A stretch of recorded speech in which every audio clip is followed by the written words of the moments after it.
Olá, pessoal, sejam muito bem-vindos à nossa primeira aula de Fundamentos de Programação. Hoje nós vamos entender de um jeito bem simples o que é programar, o que é um algoritmo, como funciona o fluxo de execução e como representar tudo isso com fluxogramas no final. O que é programação? Programar é criar instruções claras E organizadas para que o computador execute uma tarefa. O computador não pensa sozinho, então você tem que dar uma ordem, uma forma de ele resolver o seu problema ou executar uma tarefa para você.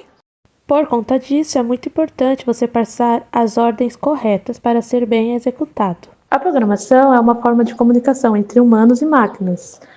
Nele, você pode usar algumas linguagens, como Visual G, Python, C ou Java, para transformar ideias e comandos que o computador entenda. Programar também é resolver problemas. Toda vez que criamos um programa é porque existe uma necessidade.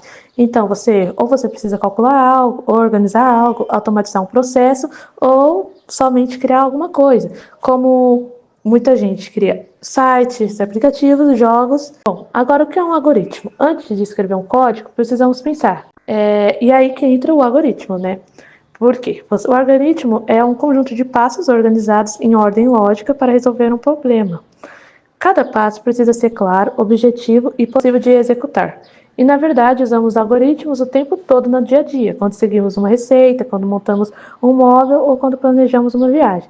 Então, o algoritmo nada mais é que você colocar o passo a passo de algo. Bom, agora a gente vai falar sobre o fluxo de execução. A gente tem 3 tipos de fluxo: o sequencial, que é o mais simples, o condicional e temos a repetição.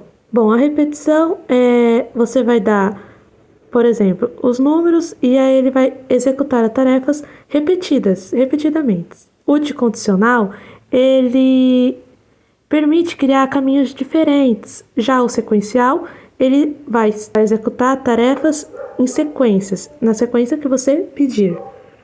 Agora vamos demonstrar para vocês esses exemplos de fluxo no Visual G. Bom, primeiro, que é o fluxo sequencial, a gente vai usar o mesmo exemplo, que primeiro o programa lê 2 números, depois ele soma e por fim ele mostra o resultado, bem simplesinhos.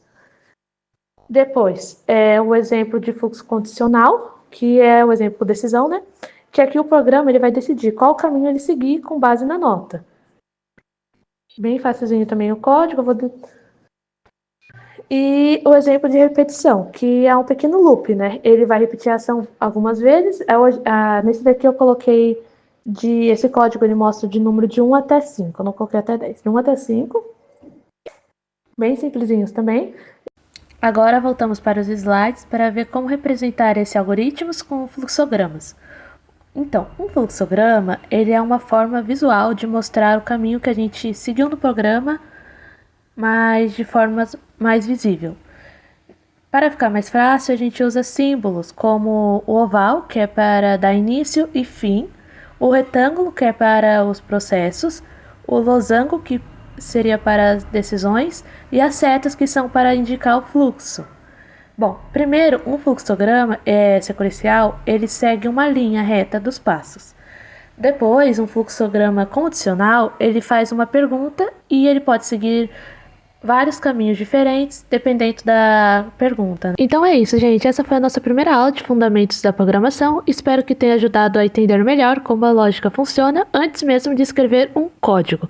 Na próxima aula, a gente vai aprofundar ainda mais e começar a criar programas mais completos. Se você gostou, deixa o like, se inscreva no canal e até a próxima!